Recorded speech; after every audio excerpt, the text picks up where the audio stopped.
बेटा, तेरे पिताजी के गुजर जाने के बाद ये घर सूना सूना हो गया है। तू काम पर चला जाता है और मैं दिन भर अकेली पड़ी रहती हूँ।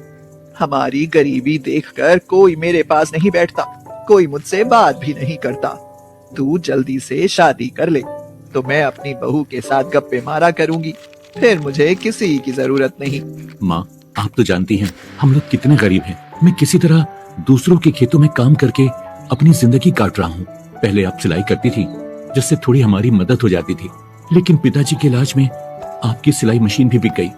पालमपुर गांव में अजय अपनी मां के साथ एक छोटे से मकान में रहता था। वो दोनों बहुत गरीब थे। पैसों की वजह से अजय की शादी भी नहीं हो पा रही थी।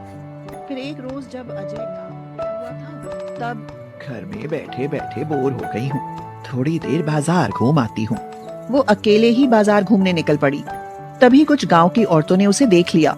एक औरत बोली, अरे वो देखो, हमारे गांव की सबसे गरीब औरत जा रही है। हम लोग किसी दूसरे रास्ते से चलते हैं। अगर इसकी छाया भी हम पर पड़ गई तो हम भी गरीब हो जाएंगे। पहले अपने पति को खा गई, अब हम सबको भी खा जाएगी। सही कह रही हो बहन। औरतों ने अपना रास्ता बदल लिया और वहाँ से चली गई। अजय की माँ की आंखों से आंसू छलक पड़े।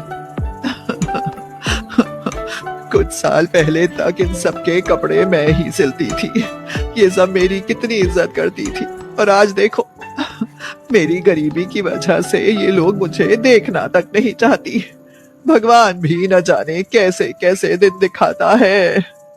वो चलते चलते बाजार पहुंच गई। वहाँ उसकी नजर एक लड़की पर पड़ी जो जमीन पर बैठकर धनिया बेच रही थी। हरी हरी धनिया ले लो, ताजा ताजा धनिया ले लो। अजय की माँ उस लड़की के पास गई और बोली, अरे बिटिया, इतनी सी धनिया बेचकर तुम कितना कमा लोगी? और तुम जमीन पर धनिया क्यों बेच रही हो? तुम्हारे माँ बाप कहाँ हैं? उसकी बातें सुनकर उस लड़की को रोना आ गया।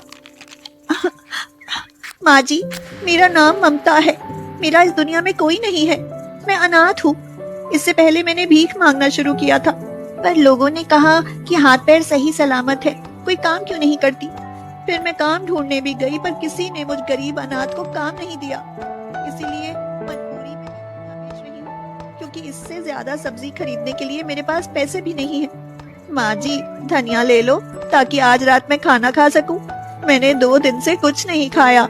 उसे ममता पर तरस आ गया। बेटी, तुम मेरे साथ मेरे घर चलो, तुम मेरे साथ रहोगी। अरे माँ जी, ये आप क्या कह रही हैं? मुझे तो आप जानती भी नहीं। बेटी, मेरी भी कुछ तुम्हारे जैसी ही हालत है। तुम मेरे साथ चलो, मैं तुम्हें सब कुछ बताती हूँ। अरे तुम एक जवान लड़की हो, ऐसे कहाँ भटकती फिरोगी? जमाना बहुत खराब चल रहा है। ममता अजय की माँ के साथ उसके घर आ गई। वहाँ पर उन्होंने ममता को खाना खिलाया, फिर अपने और अपने बेटे के बारे में सब कुछ बता दिया। शाम को जब उसका बेटा अजय घर आया, तब ममता को देखकर वो चौंक गया और पूछने लगा, माँ, ये लड़की कौन है? ममता बेटी, यही मेरा बेटा है जिसके बारे में मैंने तुझे बताया था। अजय बेटा, ये एक अनाथ लड़की है और मैंने तो इसे अपनी बहू मान लिया है। ममता को तू पसंद है। अब तू बता, तू इसके साथ शादी करेगा या नहीं? माँ, इनके साथ आप बहुत खुश हैं, और जो लड़की मेरी माँ को खुशी दे, उससे अच्छी जीवन संगिनी मुझे भला कहाँ मिल सकती है। लेकिन हमारे पास इतने पैसे नहीं हैं कि मैं शादी कर सकूं। जिसके पास पैसे नहीं होते ना, उसके पास जुगाड़ बहुत होते हैं। मेरे पास मेरी शादी का घाघरा चोली रखा हुआ है, उसे मैं ममता को पहना दूंगी और मंदिर में चलकर कल ही तेरी शादी कर देते हैं।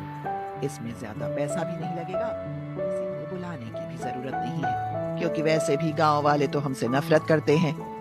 तो इस तरह अगले ही दिन अजय और ममता की मंदिर में शादी हो गई। कुछ गांव वाले उसे दूर से देख रहे थे। काका, देख रहे हो इन भिखमंगों के जुगाड़? पता नहीं कहाँ से लड़की पकड़ लाए और मंदिर में बिना खर्चे के शादी कर दी। किसी को बताया भी नहीं, किसी को बुलाया भी नहीं। अरे हमें क्या लेना देना इनसे? खुद के खाने के लिए पैसे तो रहते नहीं इनके पास, हमें शादी में बुलाकर क्या खिला दे? ममता, अजय और उसकी माँ ने गांव वालों की बातें सुन तो ली, पर किसी ने कुछ बोला नहीं और चुपचाप घर वापस आ गए। अजय की माँ ने उसका किसी तरह गृह प्रवेश कराया। उसके बाद, माँ जी, मेरे साथ तो चमत्कार हो गया। आप कल भगवान बनकर मेरी जिंदगी में आई थी, वरना मुझ अनाथ का तो कोई ठिकाना भी नहीं था। मैं फुटपाथ पर सोती थी। मैंने आज तक भगवान तो नहीं देखे, पर अगर होते होंगे तो उनका दिल बिल्कुल आपकी तरह होता होगा। अरे नहीं बहू, मुझे भगवान का दर्जा मत दे। आज तेरी अपने ससुराल में पहली रसोई की रस्म है, जल्दी से खाना बना दे। मैं अपनी बहू के हाथ का खाना खाना चाहती हूँ। क्यों अजय? हाँ हाँ, क्यों नहीं। ठीक है माँ जी, मैं अभी खाना बनाती हूँ। एक तरफ बैठकर ममता मिट्टी के चूल्हे पर खाना बनाने लगी, वहीं दूसरी तरफ उसकी सास घर के किसी कोने में बैठकर कुछ पुराने कपड़ों से सुई धागे का इस्तेमाल करके कुछ बनाने लगी। थोड़े बहुत पैसे थे, वो पंडित जी को दक्षिणा में दे दिए। घर का राशन मंगा लिया। अरे पहली रसोई में बहू को शगुन देने के लिए मेरे पास तो पैसे हैं नहीं, इसलिए उसे एक गुड़िया बनाकर दे देती हूँ। वैसे भी मेरी बहू गुड़िया से कम थोड़े ही है। लेकिन खाना बनाते बनाते दूर से ममता ने ये सब देख लिया और वो सोचने लगी, मेरी सासू माँ कितनी अच्छी है। पैसा ना होने के बावजूद जुगाड़ से हर चीज कर लेती हैं। धीरे धीरे रात हो गई।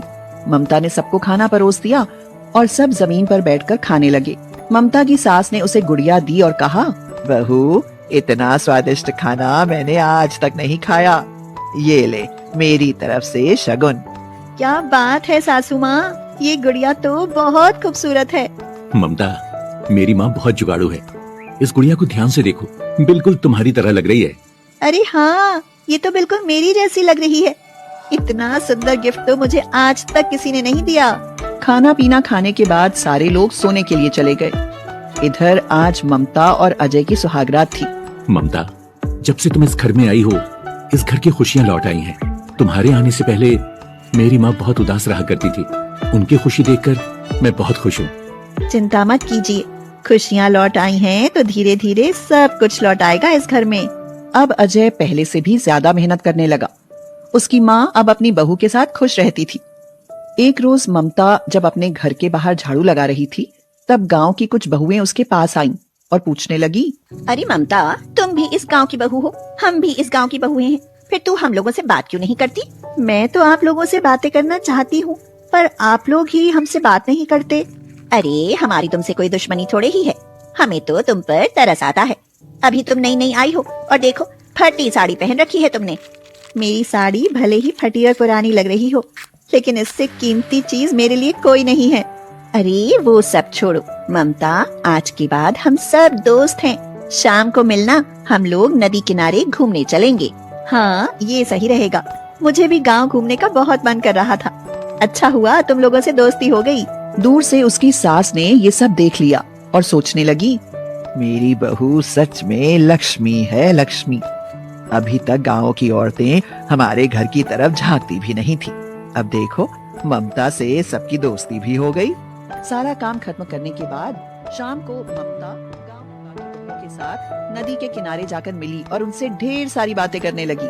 दूर से किसी पेड़ के पीछे छुपकर उसकी सास अपनी बहू को हंसता हुआ देख रही थी और सोच रही थी, भगवान तेरा लाख लाख शुक्र है, मेरी बहू कितनी खुश है।